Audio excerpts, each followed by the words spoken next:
살아계신 우리 주 예수 그리스도의 아버지 전능하신 하나님의 이름으로 동천교회 성도님들께 인사드립니다. 반갑습니다. 이 자리를 빌어서 먼저 감사의 말씀을 드립니다.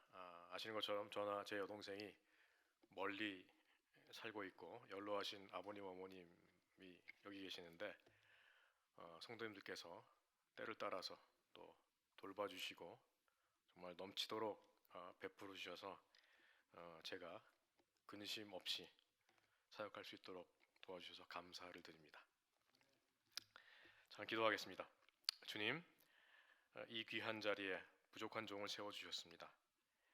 갈급한 심령으로 간구하는 마음으로 주의 백성이 함께 하셨는데 주님 말씀하여 주셔서 위로하여 주시고 또 소망 주시고 또 힘 주실 줄 믿습니다. 예수님 이름으로 기도합니다. 아멘. 제가 웨스트민스터 신학교에서 공부할 때 존 스토트 목사님이라는 분이 오셔서 특강을 해준 적이 있습니다. 존 스토트 목사님은 20세기 영국이 낳은 세계적인 설교자, 신학자, 저술가이십니다. 우리나라에도 그분의 책이 몇십 권 번역이 되어 있습니다. 강의를 마치고 많은 사람들이 또 목사님께 질문을 하기 위해서 줄을 섰습니다. 저도 같이 줄을 서서 기다렸다가 제 차례가 됐을 때 이렇게 질문을 드렸습니다. 목사님, 오늘 말씀 가운데 예수를 따르는 이들에게는 고난과 시련, 온갖 역경이 닥친다고 말씀하셨는데 요즘 일부 한국 교회 지도자들은 오히려 부귀와 영화를 누리는 것 같습니다. 목사님 어떻게 생각하십니까? 라고 물었습니다. 존 스토트 목사님은 이미 한국을 여러 번 다녀가셨기 때문에 또 대형 교회도 많이 다녀가셔서 한국 교회를 어느 정도 알고 계셨습니다.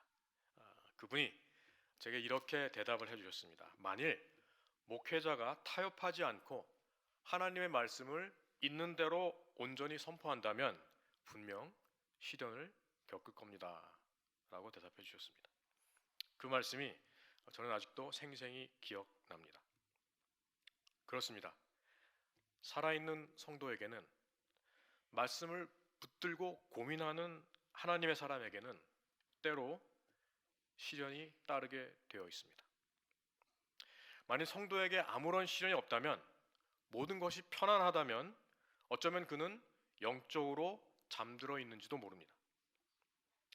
깨어 있다면, 세상과 타협하지 않는다면, 말씀대로 살려고 애쓰고 노력한다면 성도는 시련을 겪게 되어 있습니다.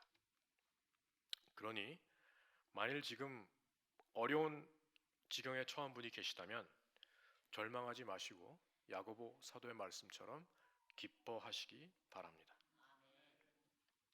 올해가 2023년, 제가 저희 동네 노스필리로 이사한 지 20년째 되는 해입니다.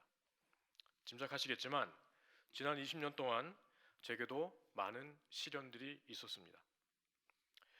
93년도에 저희 동네로 이사를 해서 3년 정도 이웃들과 관계를 맺어서 친해졌고, 그래서 96년도에 드디어 동네 아이들을 위한 캠프를 시작했을 때 일입니다.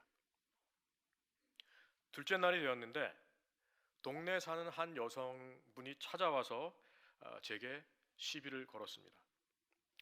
왜 흑인 동네에 너 같은 동양인이 들어와서 백인 행세를 하느냐는 거였습니다. 자신이 동네 유지라고 스스로 얘기하면서 당장 캠프를 중단하지 않으면 시청에 가서 고발을 하고 자기가 아는 모든 사람들에게 얘기를 해서 당장 중단하게 만들겠다고 흥분해서 소리를 쳤습니다. 그래서 제가 차분하게 설명을 했습니다. 저는 이 동네 지금 3년째 살고 있고 이 캠프를 제 마음대로 하는 게 아니라 이미 동네 주민들과 다 의논을 하고 그분들의 허락을 받아서 한 거라고 설명을 했습니다. 그러자 이번에는 이분이 블락 캡틴을 찾아가서 화를 내기 시작했습니다. 옛날에 반장이라는 게 있었죠. 동반장처럼. 그래서 그 동네에 그런 사람이 있습니다. 화를 내는 그분에게 블락 캡틴이 또 차분하게 자초지종을 설명했습니다. 그래서 이번에는 이분이 그 소동을 보고 나온 모든 동네 사람들한테 삿대질을 하면서 당신들은 왜 이렇게 멍청하게 동양 사람이 흑인 동네 들어와서 백인 행세를 하도록 놔두냐며 욕을 퍼붓습니다. 그러자 블락 캡틴이 이렇게 제안을 했습니다. 자, 이거는 나 혼자 결정할 수 없는 일이니 내일 우리 동네 회의를 열어서 주민들의 의견을 수렴해서 결정합시다라고 제안을 했습니다. 그러자 그분도 분을 이기지 못했지만 그 합리적인 제안을 거절할 수 없어서 그렇게 하자고 그리고 갔습니다. 그날 밤 제가 얼마나 걱정을 했을지 아마 여러분 짐작하실 겁니다. 오랜 시간 기도하면서 준비해서 이제 드디어 캠프를 시작했는데 그리고 몇 주 하기로 결정을 다 했는데 이틀 만에 이런 시련이 닥쳤습니다. 그래서 그날 저녁 자원봉사자들에게 이 사정을 설명하고 함께 다음날 좋은 결과가 있기를 위해 기도했습니다. 제가 아는 분들에게 전화를 했습니다. 이러이러한 일이 있으니 기도를 부탁드립니다. 그리고 그날 밤 잠들기 전 다음날을 위해서 저도 열심히 기도를 했습니다. 그런데 기도하는 가운데 주님께서 제게 이런 생각을 주셨습니다. 캠프는 분명히 하나님께서 허락해 주신 일인데 이틀 만에 캠프를 방해하려는 세력이 생겼다면 이건 분명히 사탄이 겁을 먹었다는 얘기입니다. 사탄은 캠프를 통해서 동네 아이들이 복음을 듣는 게 두려웠기 때문에 그 여인을 통해서 이 난리를 쳤던 거였다는 생각이 들었습니다. 그렇다면 동네 아이들이 복음을 듣지 못하도록 사탄이 이렇게 난리를 친다면 캠프는 분명히 하나님이 기뻐하시는 일이라는 확신이 섰습니다. 그런 생각이 드는 순간 제 마음에 있던 염려와 근심이 다 사라졌고 평안과 기쁨이 물밀듯 찾아왔습니다. 그래서 조금 전까지 몇 시간 전까지 제 마음에 염려와 근심이 가득했는데 오히려 편안한 마음으로 잠자리에 들었습니다. 다음날 캠프를 마치고 이제 동네 회의를 하게 되었습니다. 블락 캡틴이 중심에 앉았고 저도 앉았고 그 화를 냈던 여인도 왔고 그리고 동네 사람들이 다 둘러 앉았습니다. 블락 캡틴이 설명을 합니다. 자, 오늘 이렇게 모이게 된 이유는 캠프에 대해서 동의하지 않는 분이 있어서 이 의를 가진 분이 있어서 우리가 의논하기 위해서 모였습니다. 설명을 했습니다. 그리고 회의를 시작하기 전에 블락 캡틴이 제게 이렇게 부탁을 했습니다. 자, 목사님의 기도로 오늘 회의를 시작하겠습니다. 자, 그런데 그 난리를 친 여자분은 할아버지가 목사님이셨는데 자신은 불교신자라고 떠들고 다니는 사람이었습니다. 그 다이내믹이 어땠을지 여러분 짐작이 가시죠? 그래서 제가 굉장히 중립적으로 기도를 했습니다. 오늘 여러분들의 의견이 잘 반영돼서 동네 아이들을 위해서 좋은 결정을 내릴 수 있도록 인도해달라고 이제 기도를 했습니다.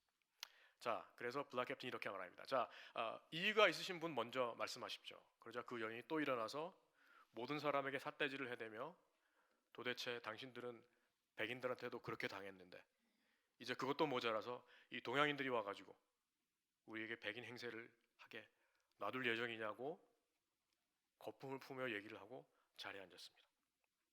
그러자 블락 캡틴이 모인 사람들을 둘러보며 이렇게 얘기했습니다. 자, 혹시 또 발언할 분들이 있으면 또 발언해 주십시오. 그러자 한 분이 머뭇거리면서 이렇게 얘기를 합니다. 근데 우리 지난번에 캠프하기로 다 의논하고 동의하지 않았습니까? 그러자 블락 캡틴이 네, 그렇게 대답을 했습니다. 또 다른 분이 이렇게 얘기합니다. 근데 저는 뭐가 문제인지 모르겠는데요. 우리 동네 아이들이 지금 얼마나 좋아하는데요. 우리 애들이 지금 캠프 때문에 너무 신나하는데 이게 뭐가 문제죠? 그 가운데 계시던 90세가 넘으신 정말 동네 유지 같은 할머님께서 말씀을 하셨습니다. 내가 이 동네 50년이 넘게 살았는데 지난 50년 동안 이 동네에 일어난 일 중에 제일 훌륭한 일이 이 캠프인데 뭐가 문제인가요? 그때 교회 장로님의 사모님인 한 분이 갑자기 일어나더니 이렇게 얘기했습니다. 내가 지금 보니까 하나님께서 우리 동네 아이들 위해서 너무나 좋은 선물을 주셨는데 사탄이 지금 이 선물을 뺏어가려는 것 같아요. 제가 기도를 해야 되겠습니다. 그러더니 선체로 방언으로 기도를 하고 사탄아 물러가라, 그리고는 자리에 앉았습니다. 그 여인의 얼굴 표정이 어땠을지 짐작이 가시죠. 블락 캡틴이 이렇게 얘기했습니다. 자, 또 발언하실 분 계십니까? 아무도 없었습니다. 그러자 이렇게 얘기합니다. 자, 그럼 의견을 다 들었으니 충분히 여러분들의 의사를 표현했으니 이제 거수로 결정을 하겠습니다. 캠프를 계속 하기를 원하시는 분 손 들어주세요 하자 딱 한 사람 빼고 모든 사람이 손을 들었습니다. 알겠습니다. 그럼 다수결 원칙에 의해서 캠프를 예정대로 진행하도록 하겠습니다. 목사님, 계획한 대로 우리 아이들 위해서 캠프를 잘 진행해 주세요. 제가 뭐라 그랬겠어요? 네, 그랬죠. 그리고는 또 제게 부탁을 합니다. 목사님, 기도로 회의를 마쳐주세요. 그래서 제가 기도로 회의를 마쳤습니다. 하나님은 시련을 오히려 기회로 만들어 주셨고 그 여인 덕분에 동네 주민들이 한 마음으로 재편이 돼서 캠프를 후원하는 계기가 되었습니다. 그 여인은 그 이후로 아무 말도 못했고 얼마 후에 집을 팔고 다른 동네로 이사를 했습니다. 2016년 가을 저는 또 권총 강도를 당했습니다. 다음날 한국에 계신 부모님을 방문해야 되겠기에 은행에 들러서 현금 지급기에 입금을 하고 주차장에 나왔는데 갑자기 어둠 속에서 한 사내가 튀어나와서 제게 총을 겨누었습니다. 지갑 내놔. 그 소리를 듣고 권총을 보는 순간 갑자기 세상이 멈추는 듯한 느낌이 들었습니다. 머릿속에 온갖 생각이 떠올랐습니다. 이 권총을 든 손을 발로 한번 걷어차면 권총이 바닥에 떨어질 것 같기도 한데 또 한편 생각해보니 그러다 다치면 부모님이 염려하실 것 같아요. 그래서 지갑을 통째로 줄 수는 없어서 제가 지갑을 천천히 꺼내서 마침 그래도 돈이 좀 있었습니다. 돈을 꺼내서 보여주고 천천히 그 사내의 손에 쥐어줬습니다. 돈을 받자마자 그 친구는 어둠 속으로 사라졌습니다. 갑자기 몸에서 긴장이 풀렸고 그러나 다행히 아직 정신을 잃지는 않아서 경찰에 신고를 했습니다. 몇 분 만에 경찰차가 왔습니다. 경찰이 와서 제가 이제 있었던 일을 설명했더니 혹시 경찰서에 가서 조서를 작성하는데 도움을 줄 수 있냐 그래서 같이 경찰서로 갔습니다. 이런저런 얘기를 하다가 제가 경찰에게 이런 얘기를 했습니다. 사실은 그때 그 권총을 들고 있는 손을 발로 한번 찰까 그랬다 그랬더니 경찰이 절대로 하면 안 된다고. 그런 거는 영화에서나 하는 거지. 그런 거 하시다가 다칩니다. 안 하시길 잘했습니다. 그랬습니다. 경찰에게 범인의 인상착의를 비롯한 다양한 질문에 답을 하고 집으로 돌아왔습니다. 그 소식을 듣고 저를 아는 분들이 많이 걱정을 해주었습니다. 당연히 짐작하시겠지만 제게 권총을 겨눴던 사람은 흑인이었습니다. 흑인에게 강도를 당한 후에 흑인 동네에서 그들과 함께 살며 사역하는 제가 그때 일이 떠올라서 힘들어질까봐 염려하는 분들이 많았습니다. 실제로 이민 간 한인분들 중에 흑인에게 강도를 당한 이후 흑인만 보면 그때 일이 떠올라서 가슴이 떨리고 혈압이 오르고 공포가 다시 트라우마가 다시 올라오는 사람들이 많이 있다는 얘기를 저도 들었습니다. 그래서 나는 그러지 않을 수 있을까 나름 염려도 했습니다. 그날 밤 기도하며 그 사건을 복기해 보았습니다. 현금 지급기에서 발행된 영수증에 찍힌 시간과 제가 경찰에게 신고했던 시간을 비교해 보니까 그 모든 일이 1분 정도 되는 짧은 기간 안에 일어났습니다. 그런데 그 짧은 시간 동안 여러 생각들이 제 머릿속에 떠올랐습니다. 당연히 인간인지라 이러다 내가 오늘 죽을 수도 있겠다는 생각도 해보았습니다. 제가 돈을 준다고 그 친구가 총으로 저를 쏘지 말라는 보장이 없었기 때문입니다.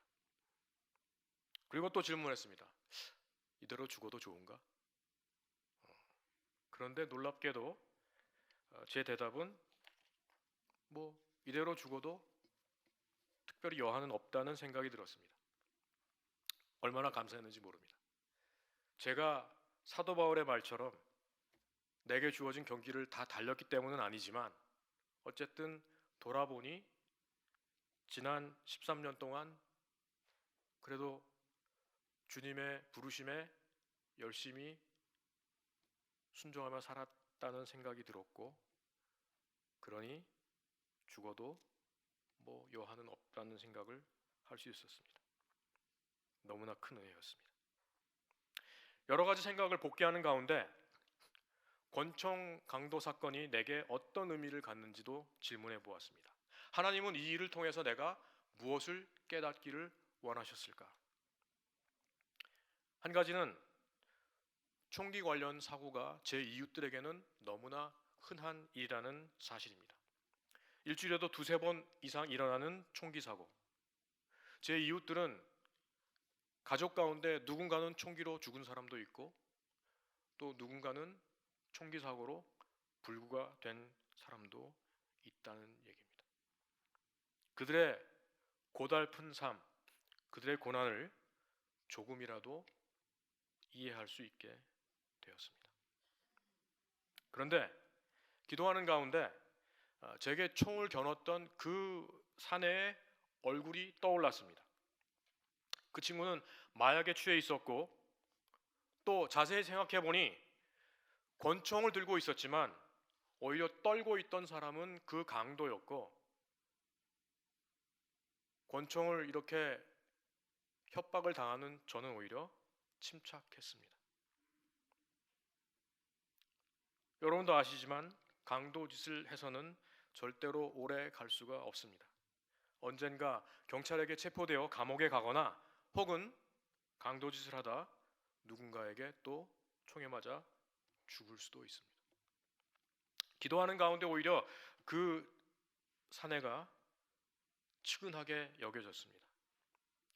제가 준 돈이 며칠 후에 없어지면 그 사내는 다시 권총을 들고 강도 짓을 해야 하기 때문입니다.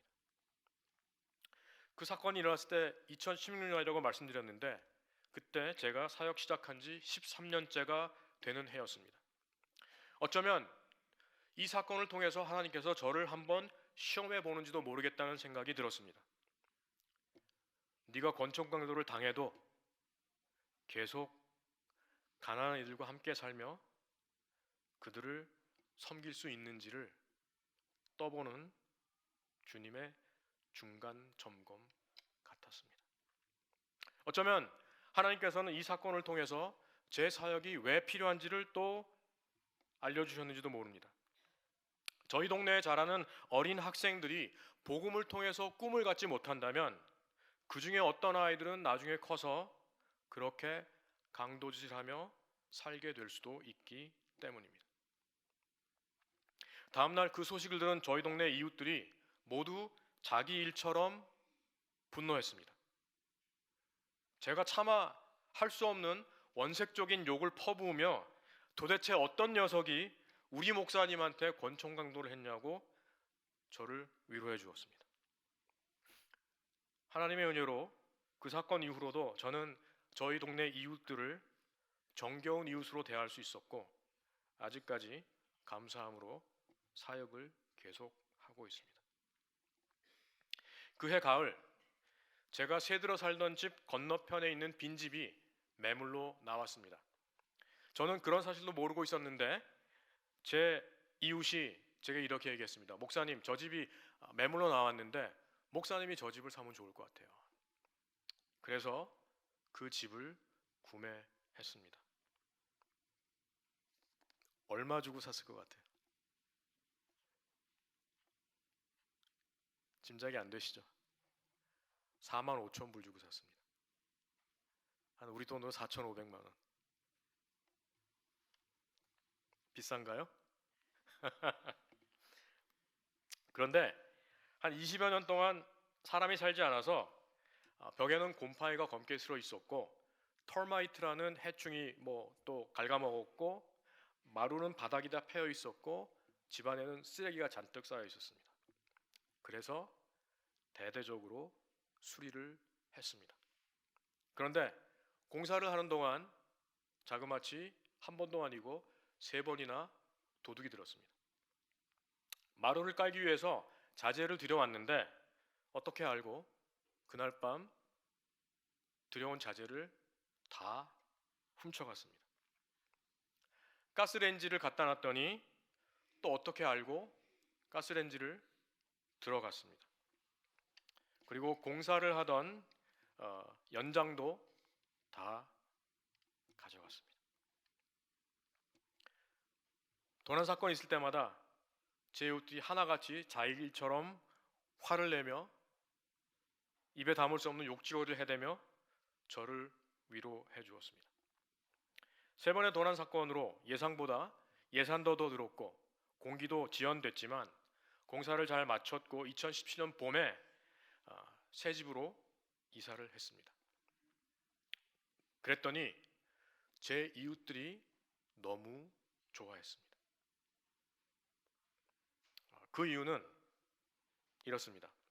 전에는 제가 한국을 다녀오거나 혹은 다른 지방에 집회 가셔서 다녀오면 제 이웃들이 제게 이렇게 말을 했습니다. 목사님이 안 보이셔서 저희는 목사님이 저희를 떠난 줄 알았어요. 사실 제 이웃들의 염려가 근거 없지 않습니다. 가난한 제 이웃들은 다른 곳으로 떠나고 싶어도 떠날 수 없지만 사실 저는 언제든지 맘만 먹으면 짐 싸서 떠날 수 있기 때문입니다. 전에도 그들을 돕겠다고 들어온 사람들이 있었는데 그런 분들이 3년, 5년, 7년 후에 지쳐서 더 이상 사역을 계속할 여력이 없어서 떠난 경우들이 많이 있었습니다. 그래서 그들도 목사님이 언젠가 우리를 떠날 거야라고 염려를 했는데 이제 제가 그 동네 집을 사고 세 번이나 도둑을 맞았는데도 꿋꿋하게 공사를 마치고 이제 이사를 하니 마음이 놓였던 겁니다. 이제 목사님이 집을 사서 이사를 했으니 한동안 우리랑 같이 살겠구나라고 생각을 한 거죠. 세 번이나 도난당한 일이 결코 가볍게 넘어간 일은 아니지만 오히려 그 사건들이 제 이웃들에게는 그들을 향한 제 확고한 의지를 보여주는 계기가 되었습니다. 감사하게도 그 이후 지금까지 한 번도 도난 사고가 없었습니다. 말씀을 맺습니다. 누구도 시련을 원하지는 않습니다. 저도 시련을 좋아하지 않습니다. 하지만 지난 20년 동안 하나님은 제게 다양한 시련을 주셔서 하나님이 어떤 분이신지 좀 더 깊이 알게 하셨고 저를 좀 더 성숙하게 해주셨습니다. 제가 구하지는 않았지만 하나님께서 제게 베풀어 주신 큰 은혜였습니다. 어떤 사람들은 신앙생활을 잘하면 만사 형통할 거라는 아무런 문제가 없을 거라는 잘못된 생각을 갖고 있습니다. 그렇지가 않습니다. 아브라함, 야곱, 이삭을 비롯한 위대한 신앙의 인물들은 많은 시련들을 겪었고 그 역경을 지나면서 정금 같은 믿음을 소유하게 되었다고 성경은 기록하고 있습니다. 히브리서 11장 33절에서 38절에 이렇게 기록되어 있습니다. 그들은 믿음으로 나라들을 이기기도 하며 의를 행하기도 하며 약속을 받기도 하며 사자들의 입을 막기도 하며 불의 세력을 멸하기도 하며 칼날을 피하기도 하며 연약한 가운데서 강하게 되기도 하며 전쟁에 용감하게 되어 이방 사람들의 진을 물리치기도 하며 여자들은 자기의 죽은 자들을 부활로 받아들이기도 하며 또 어떤 이들은 더 좋은 부활을 얻고자 하여 심한 고문을 받되 구차히 풀려나기를 원하지 아니하였으며 또 어떤 이들은 조롱과 채찍질 뿐 아니라 결박과 옥에 갇히는 시련도 받았으며 돌로 치는 것과 톱으로 켜는 것과 시험과 칼로 죽임을 당하고 양과 염소의 가죽을 입고 유리하여 궁핍과 환난과 학대를 받았으니 이런 사람은 세상이 감당하지 못하느니라. 그들이 광야와 산과 동굴과 토굴에 유리하였느니라. 믿음의 선조들뿐만 아닙니다. 심지어 히브리서 4장 15절에는 이렇게 기록되어 있습니다.